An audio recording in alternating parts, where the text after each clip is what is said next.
strategies for understanding the way. There's the Confucian way, the Taoist way, the Moist way, the legalist way, and so forth. Before we introduce the idea of Xunzi, the third major Confucian thinker after Confucius and Mencius, I would like to underscore what may be called the diversity of the way in the Confucian school.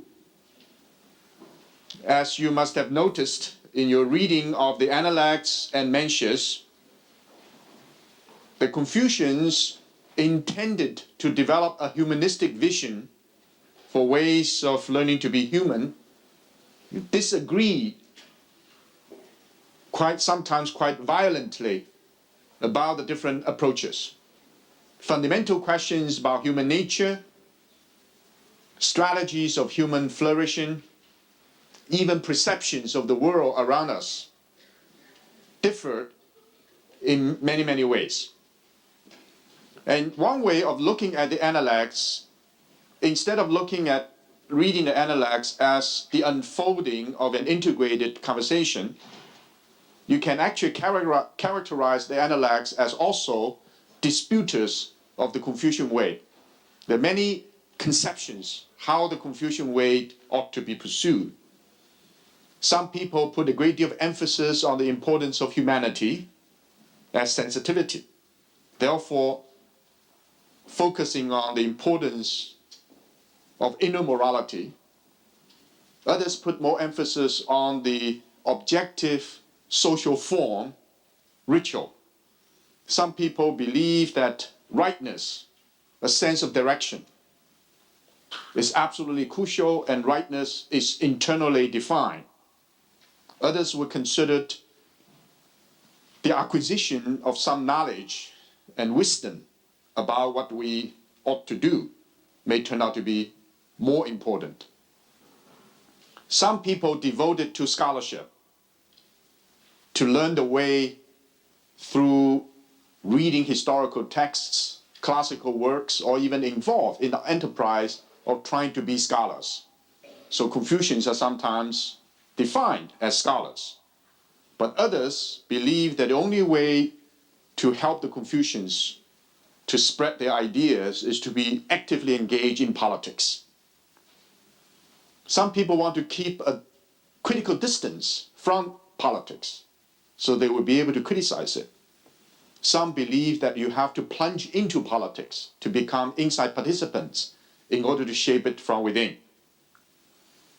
Some people believe that broad learning, you learn everything. The broader you become, the better you'll be a Confucian. Others believe that you should focus your attention on the essentials of self-cultivation. These are simply some of the ways, my personal understanding, to help you to observe the Confucian project not as the monolithic project, but as a project that allows many different interpretations, therefore different approaches. At the time of Xunzi, about 100 years after Mencius, there's a new demand, a new situation occurred. There's a need for what may be called a bureaucratic vision. The question is how to help the ruling minority, those who are in control, to govern in the most humane and effective way. How to become advisors, teachers, friends of those who are in power. Not to keep a distance from politics, but to involve in politics and try to moralize it, to change it. The need for building institutions, to establish objective standards, to set the rules of the game for the human community. So the need for some kind of constructive mode, the need to build, to organize. Xunzi clearly understood all these needs and decided, which eventually was very consequential, that we have to recognize hierarchy and status as something that cannot be totally avoided, and we should try to rationalize, even humanize, the sharp distinctions already occurring in the society. Hierarchy is deplorable from our more democratic point of view. The society should be equal. The Confucians all believed every human being has the ability to moralize himself or herself. And yet the society is very, in terms of resources, power, influence, very unevenly distributed. Therefore, the society is hierarchical. And the question of status also is something to be recognized. Xunzi argues that the distinction itself is not only unavoidable, may turn out to be useful.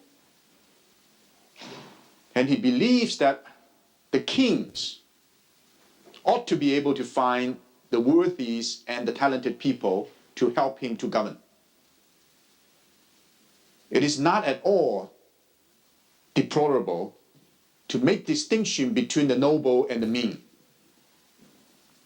And it is important to make distinction between those who are intimate and those who are distant. It is also important to make distinction, hopefully to sequence it in the proper way between the young and the old.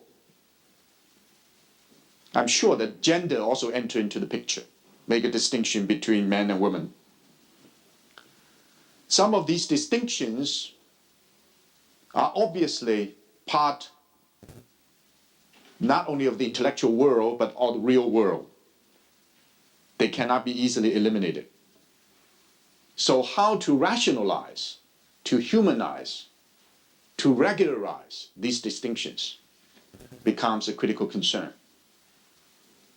Xunzi believes that the Mencius project, Mencius idea that tried to humanize society through the sensitivity and empathy of the heart and mind of every human being, including the kings, there is possibility for humane government, is unworkable, too idealistic. We may say that Mencius is a kind of tender-minded Confucian, whereas Xunzi is a tough-minded Confucian. The tough-mindedness requires certain kind of objective standards, a recognition of the unchangeability of some of the objective conditions. And of course, he believed that Mencius was a bit optimistic, did not quite understand or grasp the harsh realities of life. The moral idealism in Mencius is not workable. It's not possible simply to ask people, including the kings, to mobilize internal resources, the goodwill, the good heart for social transformation.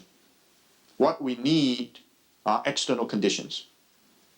We need law, regularized, objective, standardized laws, applied to kings, to ministers, to the cultural elite, as well as people in general.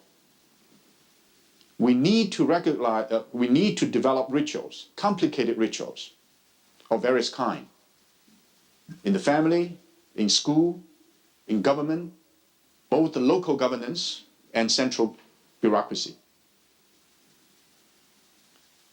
We need to honor the conventions that help the society to be stabilized. We need to retrieve some of these meanings of conventions, of customs that have worked, but now have lost some of its persuasive power. We need to develop enough room and space for rules and regulations to be respected, and for the function of not only the sages, the kings, but teachers. We need to develop a structure in the society where two arenas will be considered major sources of authority. One is rules and regulations, The other one is those people who are the exemplars of rules and regulations. In other words, we have to develop a situation where rituals and laws are respected, where sages, worthies, and teachers are honored.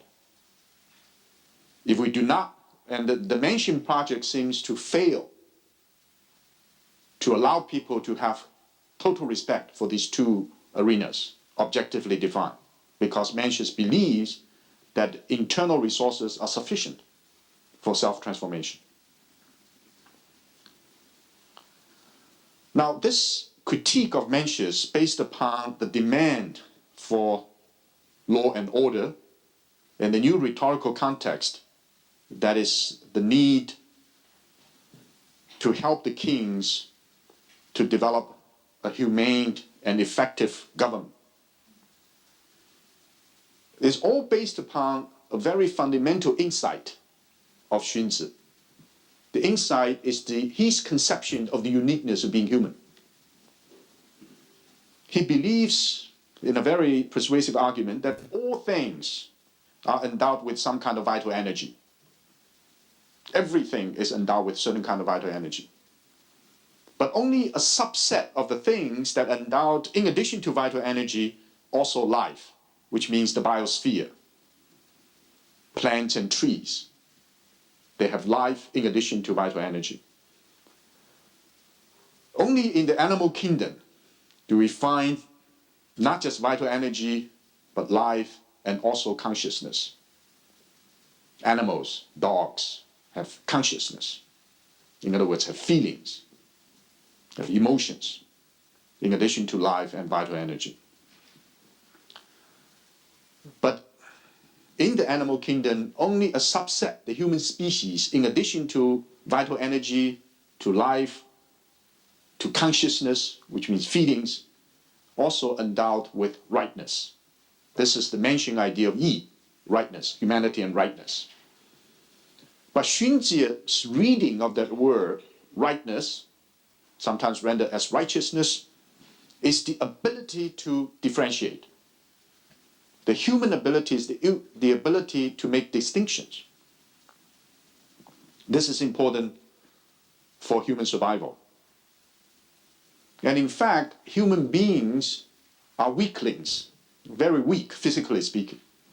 And in fact, the Chinese scholar, a Mayford scholar, Hu Shi, defines Confucius, the word rule, Confucius, in its original etymological meanings, meaning original meaning as weaklings. To be a Confucian is to be a weakling, someone who is not strong. So has to resort to other kind of resources for development. But anyway, Xunzi believes that human beings are in general in the animal kingdom weaklings, extremely weak, physically speaking. One distinctive feature that makes human beings strong is their ability to organize themselves in societies. So the group effort of the humans is necessary for survival. And the only way for them to make themselves into groups is their ability to differentiate, to make distinctions.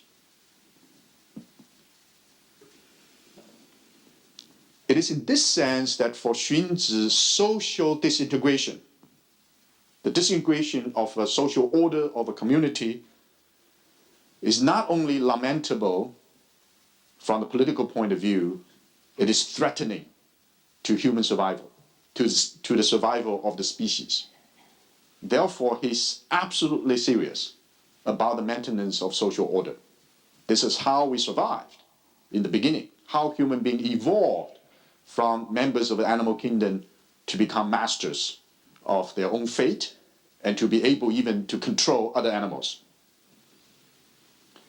In this sense, we have a very interesting observation. He believes very strongly that every human being is endowed with the same nature. So the sage kings do not have different nature, the same kind of nature. We all have the same nature. So the kings, the rulers, are in fact those people who are skillful in organization, in organizing ourselves together. They are managers. But they are managers not totally departing from the multitude. They are part of the multitude, part of us. and yet they're able to organize ourselves into groups. That's why we need kings. We need sages. And because they, like us, understand the necessity of human survival. Because they understand the necessity of human survival, they understand the primacy of social solidarity. And Xunzi believes because the power to distinct is an intellectual power, to exercise power in the Confucian context is to exercise it through symbolic control. This needs a little bit of explanation. A distinction can be made between power and influence. Power is to use certain kind of coercive force. And it's a pressure. The people cannot withstand it, then they can be coerced to do something. That's a source of power. Influence is often difficult to detect. It's gradual. It sometimes works in a very imperceptible, subtle manner. But people's attitudes, even beliefs, change because they're under the influence of some ideas or some ethos. Since the Confucians believed that they were also weaklings among the humans, so they're not heroic in the sense of people with tremendous physical strength. So they do not exercise power through brute force. They try to exercise power through influence. And that influence is linked to the Confucian idea of education. So to exercise power in the Confucian mode, as Xunzi understands it, we need to do it from a long-term perspective, a gradual process. It's a cumulative process. Eventually, it will have tremendous transformative power. So it is important not only to change people's behavior. This is not difficult. If you use coercive power, use rules and regulations, use coercion, use punishment, you'll be able to change people's behavior very, very quickly. If you fine people very heavily against doing some kind of things in traffic and so forth, you will get the result. But it's important to change not just behavior, but attitude. Not only they do that according to the rules and regulations, they have the natural dispositions to do that. Not only that, they even believe what they do is not only good for the society, but good for themselves. So you have to change it not only from the behavior, from the attitude, but even from the behavior. More basically, if you can change it in such a way they do not even feel that they've been changed. It's not a form of manipulation, to be sure. It is to change the habits of the heart, to change at the unconscious level, that people naturally accept it as the proper way of doing things. This, of course, links to an observation I made earlier of the subsidiary, we call it subsidiary consciousness, not the primary consciousness, but subsidiary consciousness. To use an example used before, when you learn some music instrument, you learn it so well when you played it. You never use your primary consciousness. If you play the piano, if you use your primary consciousness, meaning you become sensitive or self-conscious about your fingering, that you always make all kinds of mistakes. You're there, you play, and it comes natural because you've totally internalized the skill and it becomes part of you, almost like the piano is an extension of your own body. If learning the internalization of rules and regulations, of conventions, of mores through a long period of time can become an integral part, almost inscribed in our own body, that's the best way out. People will naturally follow some rules and regulations. That requires persuasion, requires influence, not coercive power. This is the reason that Xunzi, among the Confucians, they're all very serious about it, had something very insightful to say about the rectification of names. When you use language, when you use concepts, when you use ideas, you normally follow a certain kind of pattern. You become so seasoned in the reasonableness of these terms and ideas, your behavior is naturally transformed. In the classical formulation of this problem, Confucius in the Analects say, well, politics means let the king be kings, let the ruler be rulers, let the minister be minister, let father be father, let son be son. So one of his disciples said, is that all? It sounds simple. It sounds not very real. Now Confucius says the rectification of names is to say if the ruler acts in the spirit of the ruler, if the father acts fatherly, if the minister acts in the spirit of the minister, if the son acts in the spirit of the son, that the world become ordered. In other words, the name that we assume has not only reality, but has moral force. If we say someone is a teacher, there's all kinds of implications of what a teacher ought to be, of someone who is a student, what a student really entails. And all these entailments will become a constitutive part of that particular process. This normally is what we call symbolic control, using symbols, words, and ideas as mechanism of control in a very imperceptible, natural way. To fix these names become very critical for Confucius, certainly for Mencius, but definitely for Xunzi. Now, some people have argued, like A.C. Graham, that the problem is because in Chinese philosophy, there's no distinction or lack of distinction between fact and value. What is an objective fact and what is value? The Chinese normally do not make distinctions. I don't think it's a lack of distinction between fact and value. It is a deliberate attempt to consider value as embodied in any fact. There's no bare fact, raw material out there that does not have some kind of value. For the human, everything has value. And we have to understand how value actually functions. Value meaning the things that we cherish, not only individually, but collectively. How we cherish these values. Now the question is, who actually can define these terms? Not the kings, not the philosophers. Xunzi believed the philosophers are so much interested in the disputation. They want to play games with language. They want to use all kinds of terms to confuse people. So they are not to be trusted for fixing the proper standards of the rectification of the standards for the rectification of names. Because these are serious matters. And in this sense, Xunzi probably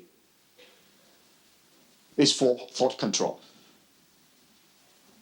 Not all the Confucians are for thought control, but Xunzi certainly is very much interested in thought control. Thought control meaning that they are ideas and thoughts, if they're not checked, if they're not controlled, may become socially so consequential in the negative sense that they can be even more disastrous than natural calamities.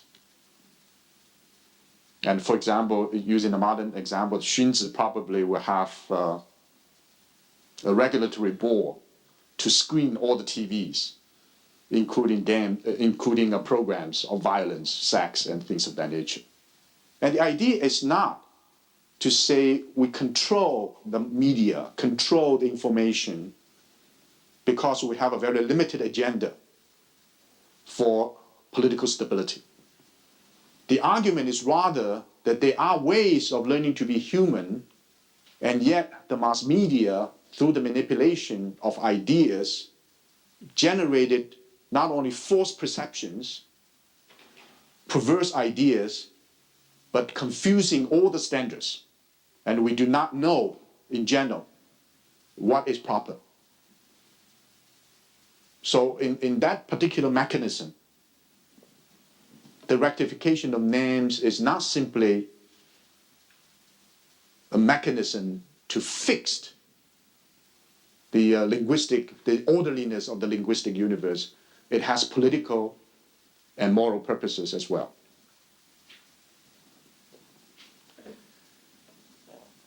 Xunzi actually believes that unless we allow the most enlightened of the exemplary teachers in the world to govern our behavior, we defer our way of life to the authority of the sages on the one hand, and to the authorities of the rules and regulations on the other. Social stability cannot be maintained. Human survival will be highly problematical. This reading of the Sage King is very important. Sage King are not superhumans. They're just like us. But they seem to have a broader vision of what ought to be done. And they have a deeper concern for human flourishing. The exemplar of the sages, one of the great exemplar of the ancient sages, is this person by the name of Yu. It's related to the flood myth. You know, all major ancient civilizations have the flood myth. In the biblical tradition, it's the story of the Noah. But the Chinese flood myth, related to the story of the myth of Yu, is particularly intriguing. Yu actually was a sage king. His father was assigned by another sage king, Sun, this great filial son, against overwhelming odds. He became a great filial son, to take care of the problem of the flood. And the father used a simple method which didn't work. That is to build big dams. And most of the dams bursted. So the situation became worsened. And Yu's father was executed because he failed to perform the function. And Yu was asked to be in charge of dealing with the question of the flood. He mobilized a large group of people. He acquired tremendous knowledge about nature, how flood actually occurred, and he had superb knowledge of the whole irrigational system. He became, in fact, a hydraulic engineer. And because of his charismatic leadership, he mobilized a large group of people, thousands of people, to build ditches, irrigational systems. Because of the work ethic and also his selflessness, for 9 years, he mobilized people to take care of the flood. 3 times he traveled close to the vicinity of his own family. He never visited them once. He's totally dedicated to the work, totally impartial for the public good. And eventually, he helped to control the flood. Built a very elaborate irrigational system and divided China into 9 regions, and in fact enhanced agricultural productivity for the whole nation. This is the myth of Yu.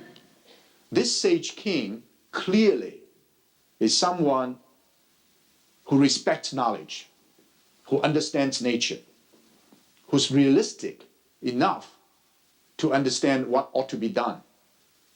Even though his father was executed, he didn't bear any grudge against the sage king because this is the job. And he exhibits work ethic and the charismatic leadership to mobilize a large group of people because of his selflessness, his public spirit, and his impartiality.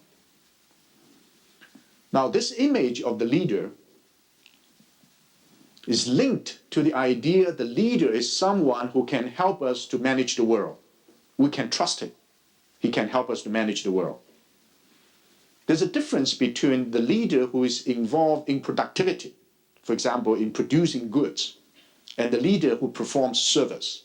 So the Confucian leader from the Xunzian point of view is someone who is not going to produce in the agricultural sector, not going to trade in the commercial sector, not going to manufacture as laborers and workers. He's in the service sector. But the way he serves is different from a lawyer that serves, or a medical man, or the medicine man that serves. The way that the ruler serves, or the leader serves, is managing the world. Managing the world by appealing to the meaning structure of the world. The so-called meaning structure, you can even say, it's the moral fabric of the society. So the functional utility of the sage is not to be judged very easily in terms of productivity, but it should be judged in terms of his ability to exercise symbolic control. Whether he will be able to motivate people to do things in a very gentle, persuasive manner without their necessarily knowing it. The sage king, by exemplary teaching, critically involved himself in the process, inspire others to do the same. I'll give you an example. This, I think it's maybe far-fetched, but I think it's helpful. There was an argument in the medieval European societies about the functional utility of monks and priests. They do not produce anything. They do not trade. They do not manufacture anything. At the time, they do not even teach. And what is the use of people like that? Well, some of these people are very skillful in prayer. They can pray. Now the question is, if you have a cosmology, the cosmology that believes that people who can pray, in other words, link the meaning of God to the world, to spread the good message, to accumulate certain kind of goodwill for the society. If he prays not just for himself, but for the whole society, if it's a great prayer, he may perform an important function for the society. Now, in fact, in religious terms, it's a very serious claim. The serious claim is that praying from our economic, political point of view may not be very significant. But in terms of the maintenance, of the management of the world, in which not only human beings as economic beings function, but the whole cosmos is an integral part of it. The group of people who can pray and pray well will spread the tremendous good mana, using a primitive term, of the society. And this is now many anthropologists, sociologists, even political scientists begin to recognize as social capital and cultural competence. So leadership in this sense is not only to provide certain kind of guidance for society, but to maintain the meaning structure of society, the moral fabric of society.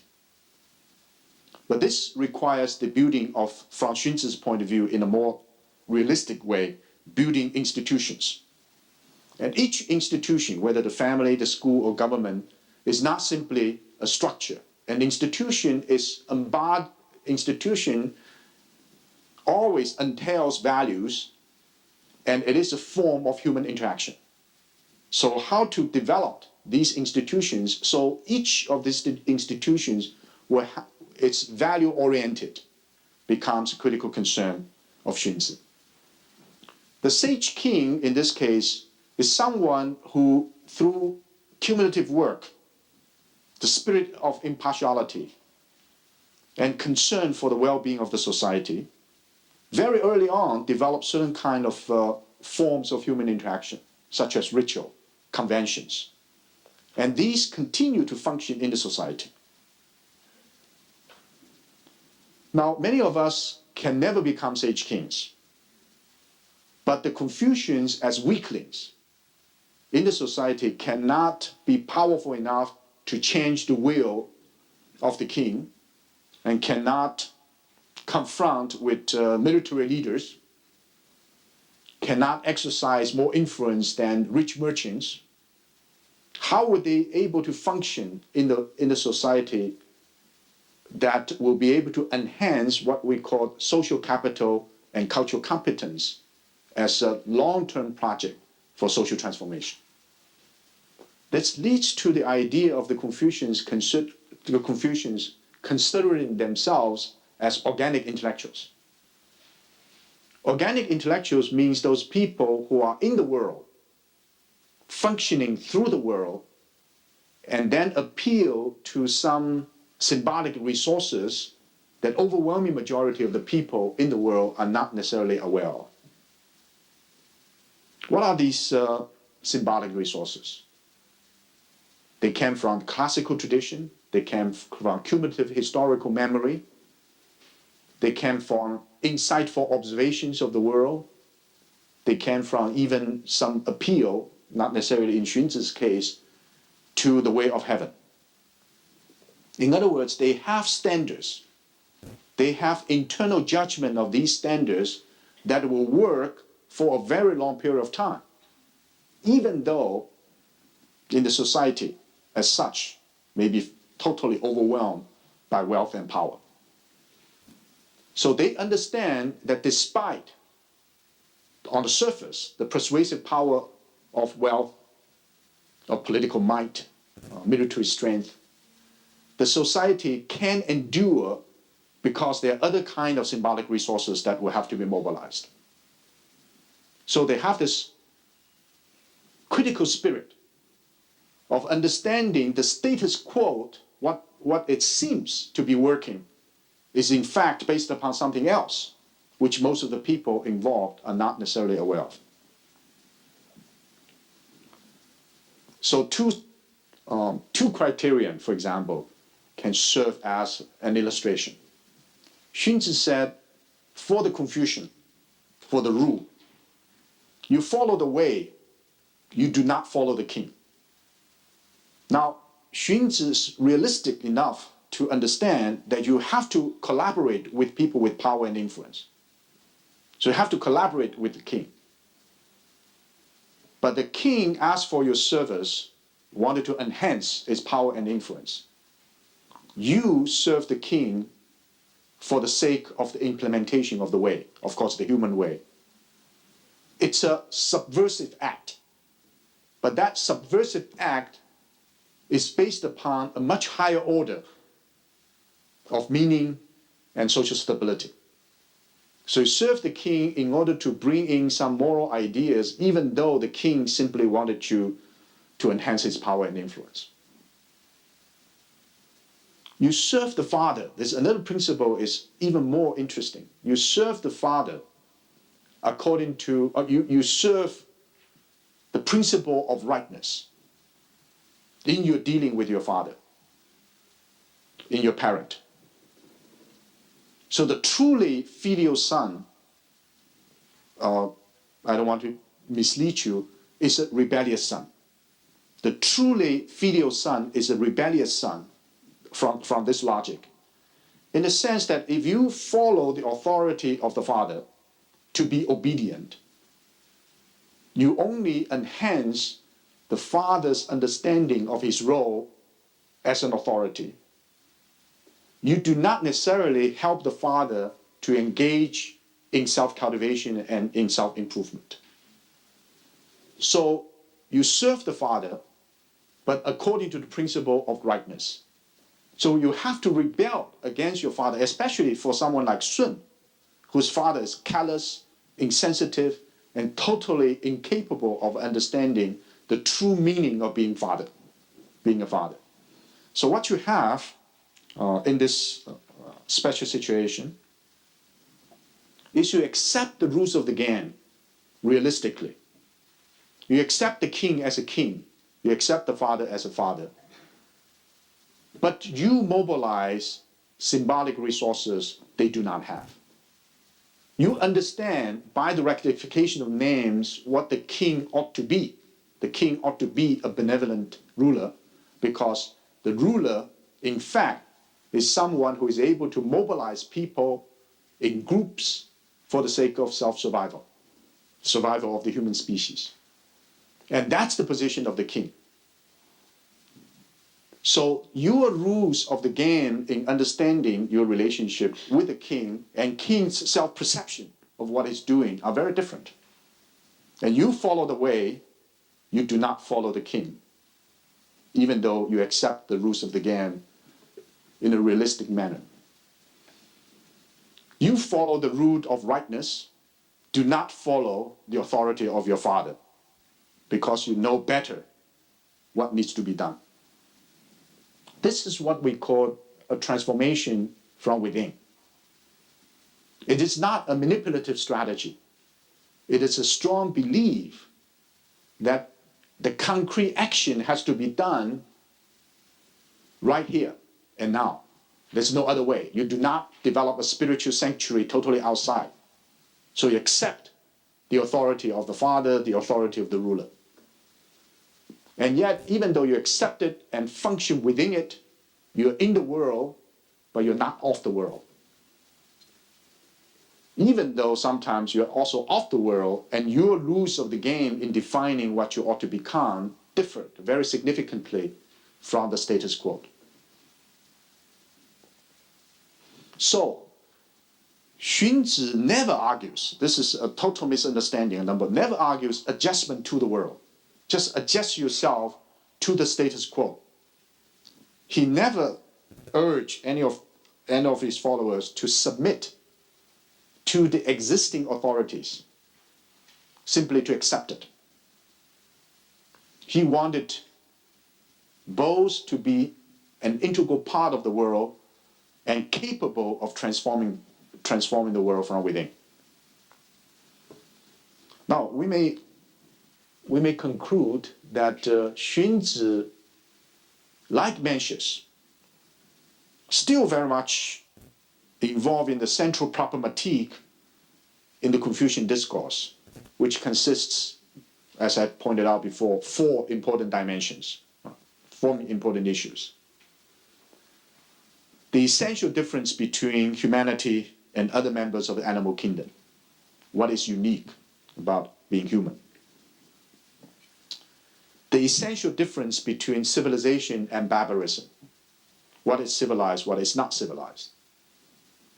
Now, in the Xunzian sense, civilized, meaning the society which is able to organize social solidarity in a long-term perspective. So human flourishing is possible despite hierarchical order, differentiation in terms of status, in terms of age, in terms of all kinds of other criteria.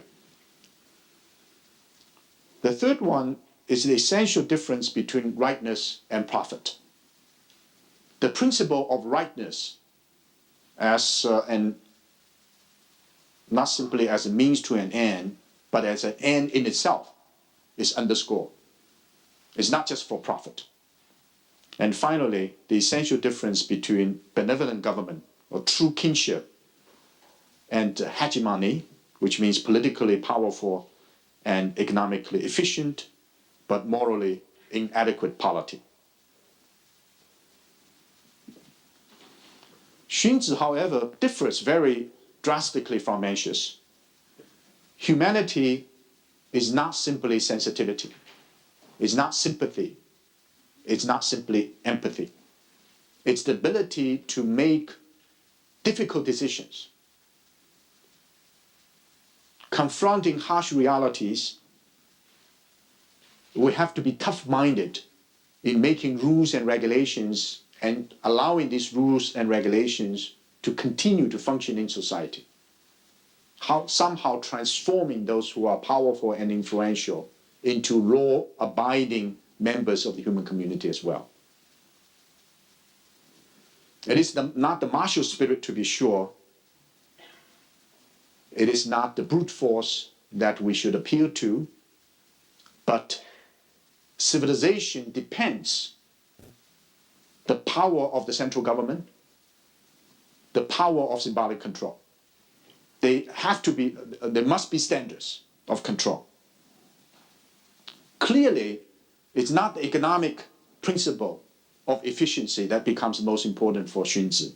It's still a moral idea, but Xunzi believed that rightness is not simply the purity of the will. Mencius would put a great deal of emphasis, if your will is pure, your moral action will be right. Xunzi would say, what is the actual social benefit of your action is important as well. And Xunzi really believes that leadership in terms of sagely standards and kinship are necessary for the maintenance of social order. In Xunzi already we see a very important move, a very significant move towards a kind of authoritarian understanding of the world. Now again, I want to underscore, it is not despotic control. It's a kind of enlightened despotism. That is, standards, regulations, leadership, rulers are all beneficial, in the long run, beneficial to us. The whole argument is not a Hobbesian argument. Hobbes' idea of in the state of nature, everybody is against everybody. Therefore, we have to have rules and regulations in order to control this competitiveness, this conflict. His reading is a much more benign reading of the human situation. We all agree that we should come into the formation of a society. And the formation of society depends upon objective standards and authorities. Since these authorities are integral part of us as organic intellectuals, not as superheroes imposing some kind of standards externally upon the world, so we can have trust in the correctness of their behavior. Of course, if they do not behave according to the general standards, we can rebel against them. And in this sense, we defer our own freedom, even our own rights, to an organic order of social control. Now we have 2 minutes. Any questions?